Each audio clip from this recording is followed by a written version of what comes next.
நண்பர்களுக்கு வணக்கம். இது பிரேக் நியூஸ் தமிழ். 40% மானியத்தில் மதிப்பு கூட்டும் இயந்திரங்கள் விவசாயிகளுக்கு வழங்கதான் இருக்கிறாங்க. இதை பெறுவதற்கு என்னென்ன வழிமுறைகள், யார் யாரெல்லாம் இதுக்கு தகுதியான பயனாளிகள் அப்படிங்கிறத பற்றி தான் நாம் இந்த நியூஸில் பார்க்க போகிறோம். அதுக்கு முன்னாடி நம்ம சேனலுக்கு நீங்கள் ஃபஸ்ட் டைம் வந்துட்டீங்கன்னா மறக்காமல் சப்ஸ்கிரைப் பட்டனை கிளிக் பண்ணிடுங்க. விவசாயிகள் உற்பத்தி செய்த விளைபொருட்களுக்கு லாபகரமான விலை கிடைக்க வேண்டும் என்றால் அவ்விளைபொருட்களை நன்கு சுத்தம் செய்து மதிப்பு கூட்டுவது மிக மிக அவசியம். சாகுபடிக்கு அதிக முக்கியத்துவம் கொடுக்கும் விவசாயிகள் தங்கள் விளைபொருட்களை மதிப்பு கூட்டி விற்பனை செய்ய முன்வருவதில்லை. எனவே பல்வேறு மதிப்பு கூட்டும் இயந்திரங்கள் விவசாயிகளிடையே பிரபலப்படுத்துவதற்கு தமிழ்நாடு அரசானது நடவடிக்கை தற்போது மேற்கொண்டு வருகிறது.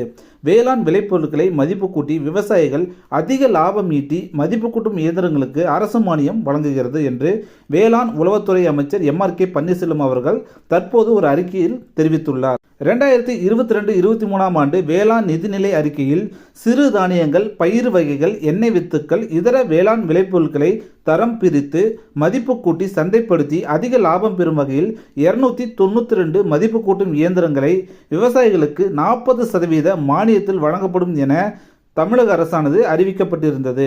என்னென்ன இயந்திரங்களுக்கு மானியம் கிடைக்கும் பார்த்தீங்கன்னா, பருப்பு உடைத்தல், தானியம் அரைத்தல், மாவு அரைத்தல், கால்நடை தீவனம் அரைத்தல், சிறிய வகை நெல் அரைவை இயந்திரம், நெல் உமி நீக்குதல், கேழ்வரகு சுத்தப்படுத்தி கல் நீக்குதல், தேங்காய் மட்டை உரித்தல், செடியிலிருந்து நிலக்கடலையை பிரித்தெடுத்தல், நிலக்கடலை தோல் உடைத்து தரம் பிரித்தல், மிளகாய் பொடியாக்குதல், எண்ணெய் பிழிந்தெடுக்கும் செக்கு இயந்திரம், பாக்கு உடைத்தல், பருத்தி பறித்தல், தேயிலை பறித்தல், வெங்காயத்தாளை நீக்குதல் போன்ற மதிப்பு கூட்டும் பணிகளை மேற்கொள்வதற்காக இயந்திரமானது மானிய விலையில் வழங்கப்பட உள்ளது. எவ்வளவு மானியம் வழங்கப்படும் என்றால், மதிப்பு கூட்டும் இயந்திரங்களுக்கு 40% மானியம் அல்லது ஒவ்வொரு இயந்திரத்திற்கும் நிர்ணயிக்கப்பட்டுள்ள உச்ச வரம்பு தொகை. இவற்றில் எது குறைவோ அத்தொகையை பின்னேற்பு மானியமாக வழங்கப்படும். ஆதி திராவிட பழங்குடியின பிரிவை சார்ந்த சிறு குறு விவசாயிகளாக இருந்தால் கூடுதலாக 20% மானியம், அதாவது 60% மானியமாக வழங்கப்படும். இதுவே நீங்கள் பேங்க்ல கடன் பெற்றீங்க அப்படின்னா உங்களுக்கு 3% வட்டியானது தள்ளுபடி செய்யப்படும் அப்படின்னு அறிவிச்சிருக்கிறாங்க. இந்த திட்டத்தில் மானியம் போக மீதமுள்ள தொகைக்கு வங்கி மூலம் கடன் பெற விரும்பினால் மத்திய அரசால் அறிமுகப்படுத்தப்பட்டுள்ள வேளாண் உட்கட்டமைப்பு நிதி அக்ரிகல்ச்சரல் இன்ஃப்ராஸ்ட்ரக்சர் ஃபண்ட் திட்டத்தின் மூலமாக 3% வட்டி தள்ளுபடியுடன் கடன் வசதி தமிழ்நாடு அரசால் வழங்கப்படும் என்று தெரிவிக்கப்பட்டுள்ளது. ஸோ இந்த மானியத்தை நீங்கள் பெறணும் அப்படின்னா உங்களுக்கு என்னென்ன தகுதி இருக்கணும்னு பார்த்தீங்கன்னா, தனிப்பட்ட விவசாயிகளை தவிர பாசன நீர் பயன்பாட்டு குழுக்கள், உழவர் உற்பத்தியாளர்கள் அமைப்புகள், சுய உதவி குழுக்கள் மற்றும் தொழில் முனைவோர்களும் இந்த திட்டத்தில் பயன்பெறலாம். மதிப்பு கூட்டும் இயந்திரத்தை இயக்குவதற்கு மும்முனை மின்சார இணைப்புடன் இயந்திரத்தை நிறுவுவதற்கு சொந்தமாக கட்டடம் வைத்திருக்க வேண்டும். தனிப்பட்ட விவசாயியாக இருந்தால் சொந்த நிலம் இருக்க வேண்டும். இந்த திட்டம் சென்னை நீங்களாக அனைத்து மாவட்டங்களிலும் செயல்படுத்தப்படுகிறது.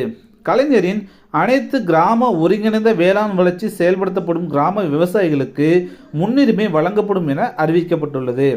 என்னென்ன டாக்குமெண்ட்ஸ் எல்லாம் தேவைன்னு பார்த்தோம்னா, ஆதார் அட்டையோட நகல், புகைப்படம், வங்கி கணக்கு புத்தகத்தோட நகல், நிலம் சம்மந்தப்பட்ட பட்டா சிட்டா அடங்கல் அதோட நகல், அதுக்கப்புறமேட்டா சிறு குறு விவசாயிக்கான நீங்கள் சான்றிதழ், ஆதி திராவிட பழங்குடியின வகுப்பை சார்ந்தவராக இருந்தீங்க அப்படின்னா அதற்கான சான்றிதழுடைய நகல், இவையெல்லாம் தான் தேவையான ஆவணங்கள்.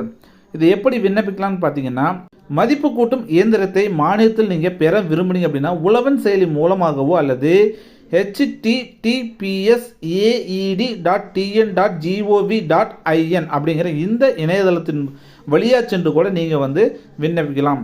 கூடுதல் விவரம் இதை பற்றி நீங்கள் தெரிஞ்சுக்கணும் அப்படின்னா உங்களுக்கு பக்கத்தில் இருக்கக்கூடிய வேளாண் பொறியியல் துறையை சார்ந்த வட்டார உதவி பொறியாளர் அல்லது உபகோட்ட உதவி செயற்பொறியாளர் அல்லது மாவட்ட செயற்பொறியாளர் அலுவலகத்தை நீங்கள் அணுகலாம். வேளாண் விளைபொருட்களை மதிப்பு கூட்டி விற்பனை செய்தால் விவசாயிகளுக்கு கூடுதல் வரும்